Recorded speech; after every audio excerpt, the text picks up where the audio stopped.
Welcome back to the Deep Dive. Our mission here is, as always, to take a stack of sources, articles, research, timeless texts, and really just distill the wisdom into actionable knowledge for you. And today we are tackling a big one, a philosophy that might just be the blueprint for, well, for some pretty radical expansion, both personally and professionally.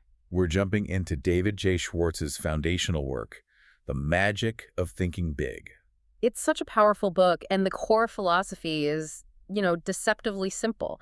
We're not talking about blind optimism here. We're Right. talking about a hard-headed, practical approach to mindset.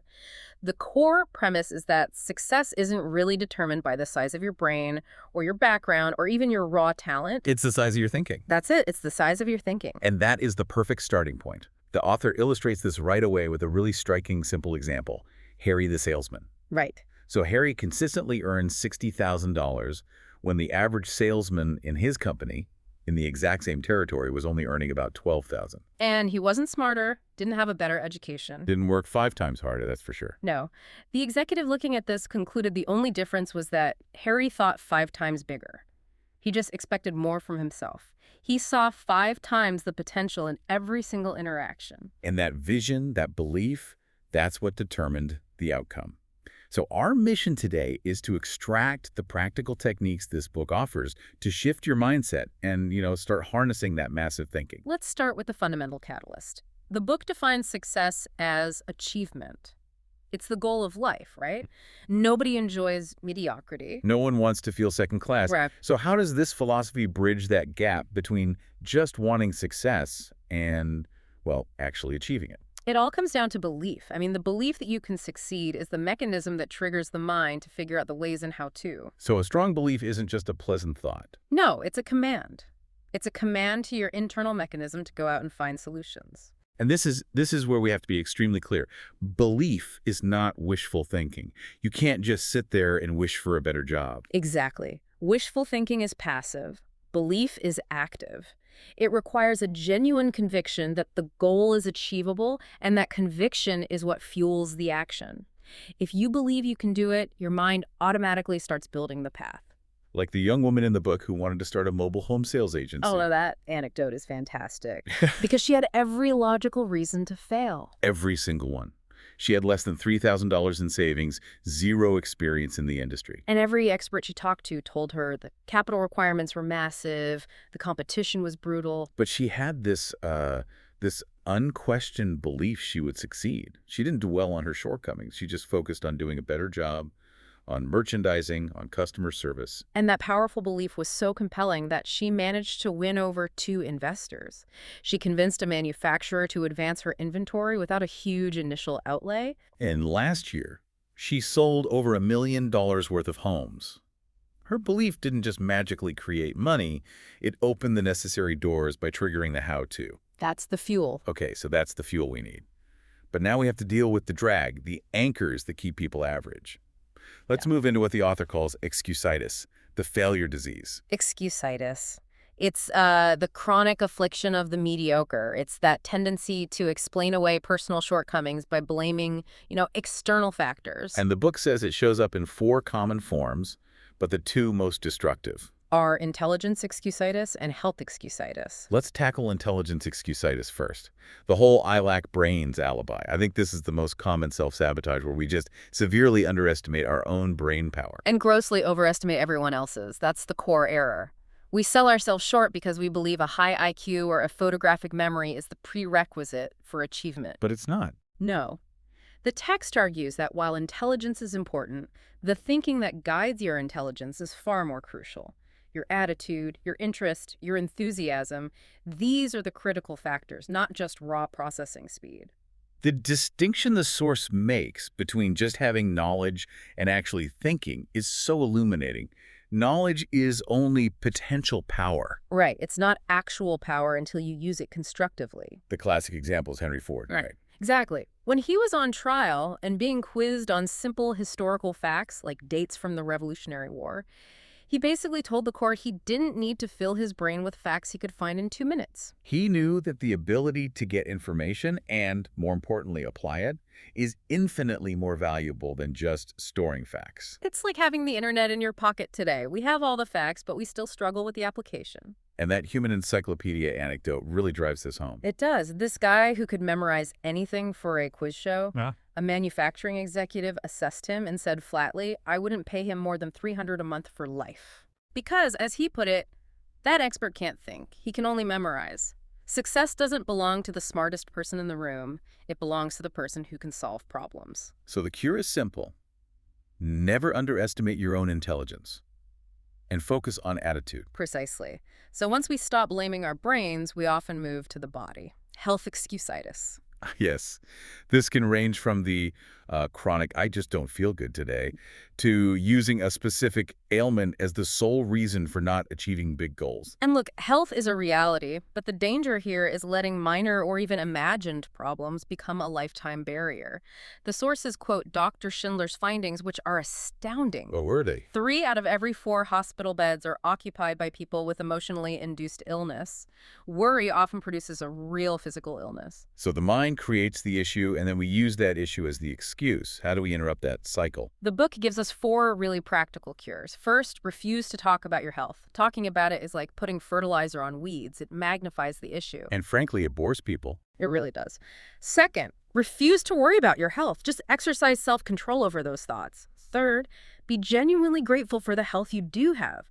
Focus on the positive. And the last one. Remind yourself, it's better to wear out than rust out. Don't let the fear of doing something prevent you from actually living. Those are powerful. Yeah. And they lead us right into the next major hurdle. Fear. Once we start making excuses about our brains or our bodies, what's the biggest barrier left? It's the paralyzing fear of action. The book makes a strong case for that. Fear is absolutely real, but the prescription is simple and it's kind of brutal. The cure for fear is action. Inaction strengthens fear. It does. It destroys your confidence. It becomes this vicious, self-perpetuating loop. You see it with the struggling executive in the book who was just paralyzed, hoping for the best. Right, he wasn't doing anything wrong, he just wasn't doing anything at all. Exactly. And only when he was challenged to take concrete action-holding daily sales meetings, talking to his manager, did his sales bounce back. The fear just evaporated because he was busy. Actors conquer stage fright once they start performing. Paratroopers conquer panic once they jump. Action cures fear. But wait, for someone dealing with genuine internal anxiety, just telling them to act can feel a bit simplistic, can't it? How does the source address that internal resistance before the jump? That's a great point, and it's addressed by looking at how we internally reinforce fear. Which brings us to the memory bank. Our mind stores all our experiences. And you withdraw the thoughts you deposit. Yes. If you constantly deposit and withdraw negative thoughts, they become what the book calls mental monsters. They're fertilized by repetition, and they just break down your confidence. So the mental monster is basically a negative story we tell ourselves over and over again. Precisely. The text illustrates this with the patient suffering severe depression. When she was shown a picture that could be a sunrise or a sunset, she always saw a sunset. Always. A clear sign of her deeply pessimistic personality. Her memory bank was filled with endings and decline. So to manage that bank, we need a positive deposit strategy and a responsible withdrawal strategy. The deposit strategy is crucial, especially right before sleep. Recall your blessings, your small victories. Don't fall asleep rehashing arguments. And the withdrawal strategy.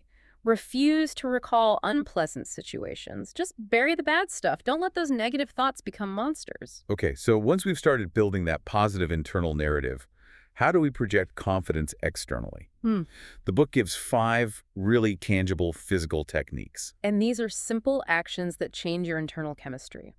First, be a front seater. Physically put yourself in the front row at meetings, at church, wherever, because people with an inferiority complex instinctively hide in the back. By moving to the front, you signal to yourself that you're important. Second, make eye contact. Avoiding someone's eyes signals what? Guilt, uncertainty. I lack confidence, is what it says. Looking someone in the eye says, I'm honest, I'm confident, and I believe in what I'm saying. Third, walk 25% faster. I love this one. Sluggish walking is linked to self-doubt. A super confident person looks like they have someplace important to go. Walking faster reinforces that feeling of purpose. Fourth, and this one is hard for a lot of people, practice speaking up. The conference clam. Every time you fail to contribute in a meeting, you take a dose of confidence poison. You have to speak up voluntarily. It doesn't even have to be profound. You just have to practice contributing. Exactly. And the final one is to smile big. not a tight, polite smile. A real teeth-showing smile. Yes, a genuine smile melts opposition, and even if you don't feel like it, forcing the physical act tricks your brain into feeling better. It's an instant confidence booster. Those 5 techniques are pure action. And that brings us to the next section. Thinking big ideas. It's not enough just to be confident. We have to expand our vision. Big thinkers train themselves to see things not as they are, but as they can be. This visualization adds value to everything. It's about seeing the potential. The successful realtor example is perfect for this. He wasn't selling a rundown, unused farm. No, he wasn't selling acreage. He was selling an idea.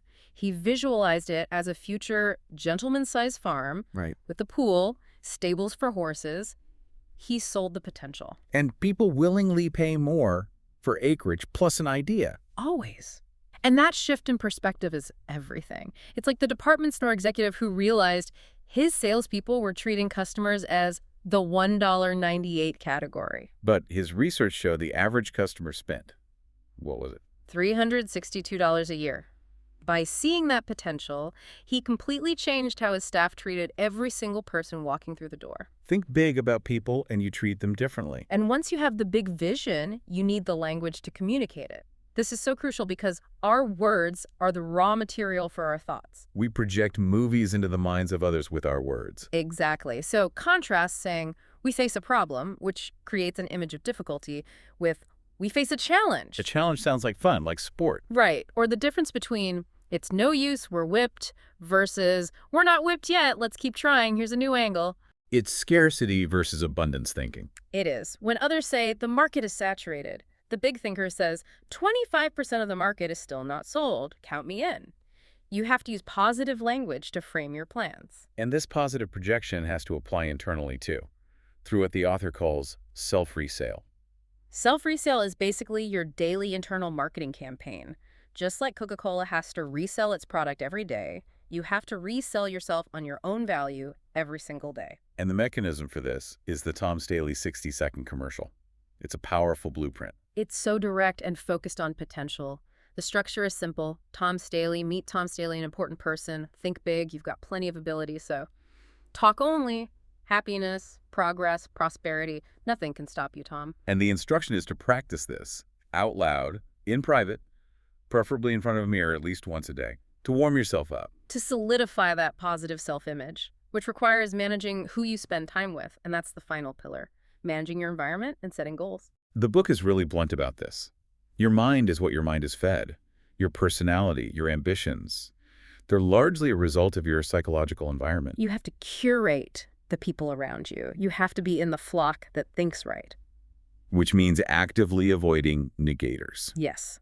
Negative people, they feel inadequate, and they want others to stumble because misery loves company. You have to be so cautious about the source of your advice. Seeking counsel from a failure is like consulting a quack. It is. Conversely, successful people are generally humble and ready to help. Go first class when seeking counsel. Talk to people who know. And that go first class rule extends beyond people, right, into goods and services. For the listener who says, well, I can't afford to go first class. The counter-argument is, you cannot afford to go any other way. It's not just that quality items last longer. It's about signaling to yourself and to others that you value your worth. That external display reinforces the internal big thinking. It does.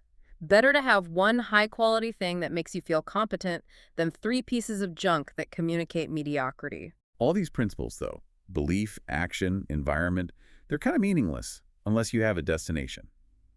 Which brings us to goals. The blueprint. A goal is a dream being acted upon. Without goals, you're just wandering. Just as a company plans a decade ahead, you have to form a clear, vivid image of the person you want to be in 10 years. And the 10-year planning guide in the book provides that structure to make the image tangible. It breaks it down into 3 departments: work, home, and social. By detailing your goals for income, for responsibility, for your standard of living, for your community leadership, the vision becomes concrete. And that goal then constantly speaks to you. It steers you in the right direction. And to start marching toward that big 10-year goal, we need an immediate plan, the 30-day improvement guide. This is the activationist start. You resolve to immediately break negative habits, gossip, putting things off, and you acquire positive habits, planning your day the night before, complimenting people. You just start marching. So, to synthesize this entire deep dive, The whole philosophy boils down to a few critical disciplines. Believe you can succeed, and let that belief handle the how-to. Cure excusitis, especially that temptation to blame your intelligence or your health. Use action as the only cure for fear. Think, look, and speak big. Yeah. And always, always manage your environment. Seek out first-class advice. And maybe the most vital principle is how you handle defeat. The difference between Mr. Success and Mr. Mediocre isn't ability, it's their response to getting knocked down. And Mr. Success bounces up, learns the lesson, forgets the beating, and just moves upward. You have to salvage something valuable from every single setback. That's a challenging standard. We've covered a remarkable amount of ground today, from building confidence with a faster walk to designing your life with a 10-year blueprint. The whole message is just about raising the ceiling of your expectations. It is. And the final challenge, which is from the philosopher Disraeli, it just sums up the size of your ambition beautifully. It's the ultimate test. What is it? Life is too short to be little. Life is too short to be little. Don't wait for perfect conditions. Don't spend time on small thoughts. The power to succeed is determined by how big you decide to think. And you have to decide to be an activationist who acts now, instead of waiting for some day or some time.